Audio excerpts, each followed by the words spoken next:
This is a big one. This is an absolute huge question. And this is it. Can England beat South Africa? If so, how do they do it? We sort of touched on it last week, actually, didn't we? Well, I did anyway, when I said that South Africa, the players and the fans, are going to be so hooked on absolutely making a mess of Pollock that I think if they use him in a way, he'll be able to suck them in, which will then create gaps elsewhere. So you saying so start I him? think You'd start him? I'd start him. I'd start him. If your theory is going to work, they'd need to start him. Absolutely. Oh, actually, there's an argument to say to bring him on when the bomb squad come on, which would knock South Africa off their game. Because I would say the only way England beat South Africa is, one, South Africa have to play one of their worst games ever. Yep. England have to play one of their best games ever. Yep. They have to match them in the front row. Which is nearly impossible. Which is nearly impossible. And then, most importantly, they have to play like they played against France. They have to play expansive rugby. Because if you try and play a tight arm wrestle style of game, you're going to then be in close context with them. And when they roll that bench on, you're going to get marmalised. Oh, you'll just get... Yeah. You have to be ahead on the scoreboard with 20 minutes to go and basically hang on for dear life. Now, I actually saw a video of Victor Matfield having a conversation with John Kerwin. Okay, and he was saying that a week out, so now, he's nervous about the game. John Kerwin is, or Victor? Victor Matfield is nervous for the game South Africa-England. Yeah.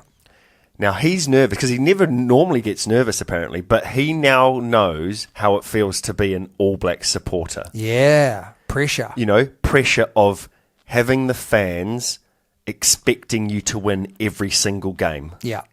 So I think South Africa have now almost taken that off the All Blacks because they're doing so well, and they've now created that own pressure for themselves. Yeah, I think... Does that make sense? It makes a lot of sense, which is very So odd. now they're worried, like the public are worried. So then if the public are worried... Were you ever worried, though? You know, back in the day... I wasn't... Never, don't get me wrong, I was a bit edgy, but when they were playing, I never thought for a second we'd lose. That's what I mean. So that wasn't necessarily the pressure, but now South Africa, post-World Cup... Yeah. You know, are a bit... People are saying, oh, have they turned a corner and aren't as good as they once were? Which I think is ridiculous because I think they are. But is that why fans are getting nervous? Yeah, like because they're not sure. 12 months ago, when Australia beat them at home, people were talking about, oh, the South African team, they're on the decline. Yeah. And then, no, they were not. Absolutely not. They're definitely not on the decline. But was that one of the things... Okay, that game, did South Africa play poorly and Australia play amazingly? Now, that game, right, South Africa played really well, but Australia had the best 20 minutes they've played in 20, 30 years. Yeah. And they just ran it from everywhere and scored from everywhere. And that's what England have to do. Yep. They have to play like they did against France to have any chance. Now, another reason why I think they do have an outside chance bet is because a number of South African players are injured. They've still got an amazing team. Yeah, they do. But the second thing is a number of their players haven't played a lot of rugby this year. So Peter Steph-Tutoy played 7 games all season. Okay. Hasn't played. He played against the Barbarians, but he hasn't played since December. Yeah, wow. So, they are going to be slightly short. Now, that could either go for South Africa. These guys are going to be as fit as a fiddle, Yep. fresh as a daisy, or they might just be off the pace. Now, do I think South Africa are going to lose? No, I do not. I agree. I don't think they'll lose. Do I think England will throw the ball around? No, I do not. I completely agree with you. Do you think they'll use Pollock to their advantage? I think he'll be on the bench. They'll bring him on, and the bomb squad would have come on by that point, and they'll be on the back foot big time. I think Pollock's a good player, and I think South Africa need to respect him as a player, and I think they do, but they want to wipe the smile off his face big time. Yeah. Do you think they'll be able to do that? I hope so. I hope so I too. absolutely hope so. Yeah. Yeah. So I think the only way they're going to win is if they use Pollock to their advantage, smart, and play like they did against France, as in expansive, fling it and ying it, and score as many points as they can. Yeah. Got to bank as many points as they can. Yeah. I reckon they need to be up by 20 points. It sounds ridiculous with 20 minutes to go. But the thing is England winning is a ridiculous concept at the moment. It's not a ridiculous concept. I think it is. I think them beating South Africa is a ridiculous concept. Oh, that's what I mean. Yeah, okay. You know, them winning the game. Yeah. Yeah. Yeah, I mean, it's very unlikely. Very unlikely. I would hate to see it. It's quite interesting, isn't it? Because, like, as a Southern Hemisphere, I want South Africa to beat them. Yeah. Do you know what I mean? Like, I want them to beat them. Me too. And I don't want England to win any game. Absolutely not. And I want South Africa to beat anyone from the Northern Hemisphere. Yeah.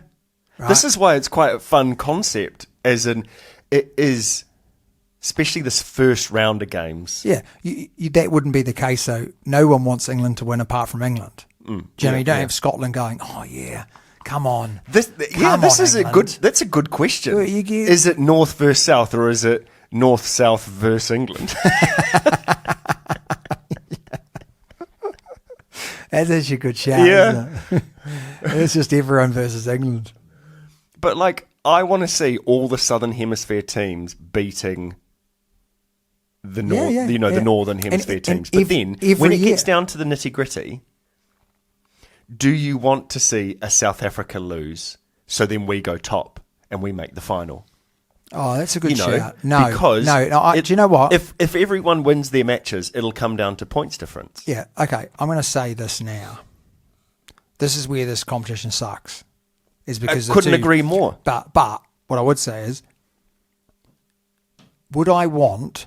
Oh, geez, this is really tough, right? Yeah, that's would I want England to beat South Africa just so that we would win the competition? The answer is no. I would rather us come second to South Africa on points difference than England win. Okay. Who's going to be... I think that's because I don't really think much of the competition, maybe. No, as well. I understand that. Yeah. I do think it is a ridiculous competition. You know, okay, let's say the All Blacks in South Africa go unbeaten. Okay? But yet one of them aren't going to make the final. Yeah, it's stupid. Which isn't fair. It's just stupid. Yeah. It is fair. I mean, the reason it is why fair. it's fair is because it's in the rules. It is fair, you're right. Right. But then it just seems a stupid concept. Yeah. But rugby's full of stupid concepts. Concepts. Yeah, I really didn't get that out, did I? So you're saying England can? I'm saying they could. I'm not saying they can. What are their chances? Oh, percentage-wise? Yeah. I'm going to give them a 10% chance of winning. Yeah, I think that's about right. 1 in 10 matches. They'll win.